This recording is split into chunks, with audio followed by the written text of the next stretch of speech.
And I think this is to some degree been a history of computing and communication as we've seen it across the last 50 years. Is, you know, you have the mainframe centers, and then you have mini computers go out into the departments, and then you have PCs go to the desktop.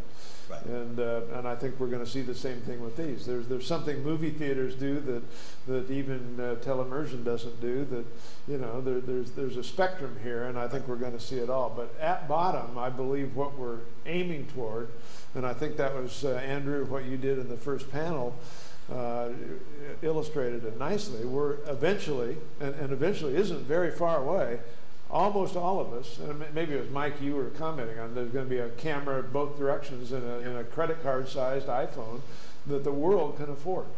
Virtually everyone in the world can afford.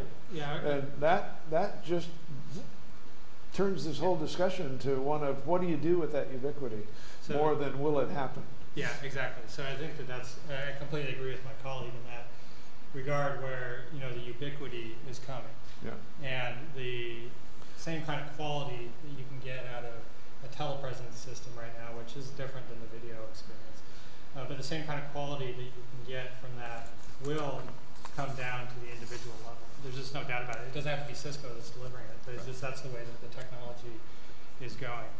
And so, you know, this always-on, high-quality video experience is coming faster than any technological change I've ever seen. I mean, Chuck, maybe you know more about this than I do, but what was the time period between radio and television, right? And then what was the time it took for all the televisions to get into everybody's house? You know? I just happen to know those dates. Yeah, see, that's why you're at Stanford and I'm not. But you know, and so this switch to high definition. I mean, what was the estimate that you just gave for these credit card size devices being available for everybody? Oh, by the end of the decade, every person on the planet will be able to afford one. They may not be able to afford the Connect minutes. But we're finding people in Africa are taking little tiny iPod Nanos and filling them full of video.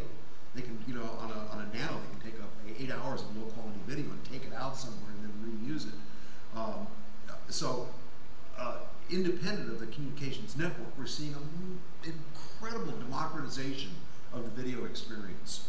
But the millions of ordinary people are able to create and share and interact over video systems. So it's transforming so many domains of our activity that it's almost hard to keep track.